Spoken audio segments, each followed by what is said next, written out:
अनंत ब्रह्मांड जननी मां जगदम्बा के महात्म्य का वर्णन करने वाला जो ग्रंथ है, उस ग्रंथ का नाम है दुर्गा सप्तशती।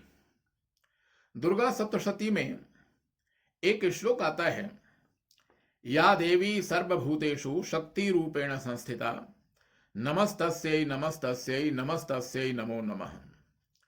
इस मंत्र से प्रतिभासित हो रहा है कि इस चराचर जगत में समस्त प्राणी जिस एक तत्व के कारण गतिशील हैं, क्रियाशील हैं, उस तत्व का नाम है शक्ति। शक्ति के बिना, सामर्थ्य के बिना किसी भी प्राणी के अस्तित्व की परिकल्पना नहीं की जा सकती। महर्षि पाणिनि, जिन्होंने व्याकरण शास्त्र की रचना की, उन्होंने अपने व्याकरण शास्त्र में शकलरी धातु से एक तिन प्रत्यय का विधान करके शक्ति शब्द को निष्पन्न किया है, जिसका तात्पर्य है कि किसी भी वस्तु में, किसी भी पदार्थ में, किसी भी प्राणी में जो कार्योत्पादन की योग्यता होती है, जो कार्योत्पादन की क्षमता है, वही शक्ति पदवाच्य है।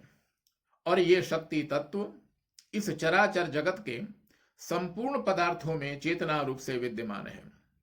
इसलिए जो भगवती जगदम्बा समस्त भूतों में शक्ति रूप से अवस्थित हैं, उनकी आराधना करने का, उनकी आराधना के माध्यम से आध्यात्मिक शक्ति संचय करने का जो परम पवित्र काल है, उस काल का नाम है नवरात्र।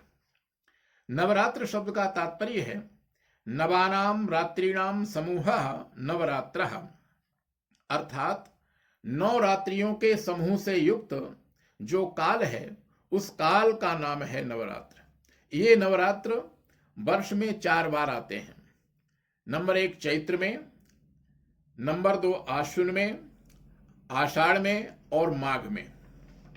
इन 4 नवरात्रों में चैत्र मास तथा आश्विन मास में आने वाले जो नवरात्र हैं, ये प्रमुख नवरात्र हैं, तथा आषाढ़ मास में और माघ मास में आने वाले जो नवरात्र हैं, ये गुप्त नवरात्र कहलाते हैं। नवरात्रि का समय आध्यात्मिक शक्ति संचय करने का परम पवित्र समय है। प्रतिपदा से प्रारंभ करके नवमी पर्यंत जो साधक व्रत उपवास करते हुए भगवती जगदम्बा की आराधना करते हैं, उनका जीवन सभी प्रकार की विघ्न बाधाओं से मुक्त होकर धन धान्य से युक्त हो जाता है।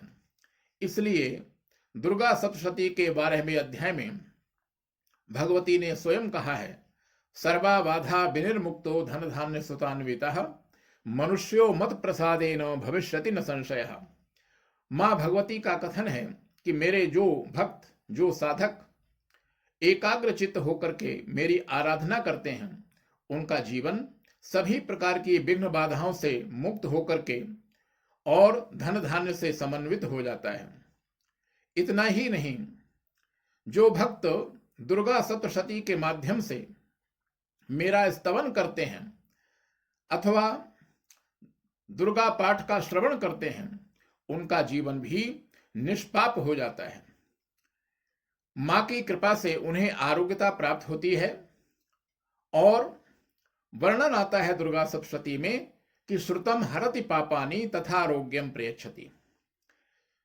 सबसे श्रेष्ठ तो यही है कि हम स्वयं मां भगवती की आराधना करें। लेकिन यदि किसी कारणवश हम किसी भी अनुष्ठान को करने में समर्थ नहीं हैं, तो किसी योग्य, किसी विद्वान आचार्य के माध्यम से इस नवरात्रि का जो ये अनुष्ठान है, इसको संपन्न कराने का प्रयास करें। और यदि ये भी संभव नहीं है, तो श्रुतम हरति पापानि, अगर मां भगवती के जो चरित्र हैं, दुर्गा सप्तशती का जो संपूर्ण पाठ है, उसका श्रवण भी अगर हम करते हैं श्रद्धा भक्ति से युक्त होकर के, तो श्रुतम हरति पापानि, हमारे द्वारा किया गया जो श्रवण है, वह समस्त पापों को नष्ट करने वाला होता है तथा आरोग्यता प्रदान करने वाला होता है। इसलिए जो साधक अपना अभ्युदय चाहते हैं, अपना मंगल चाहते हैं, उन्हें नवरात्रि के समय में गणपति पूजन, कलश स्थापन, सूर्य आदि नवग्रहों का पूजन और भगवती जगदम्बा का षोडशोपचार पूजन करते हुए दुर्गा पाठ के माध्यम से भगवती को प्रसन्न करने का प्रयास करना चाहिए।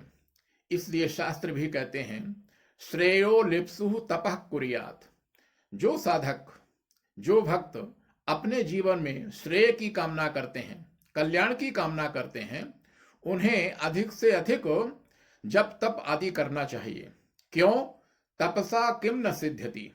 ऐसी कोई कामना नहीं, ऐसा कोई प्रयोजन नहीं जिसकी सिद्धि तप के द्वारा, अनुष्ठान के द्वारा संभव ना हो।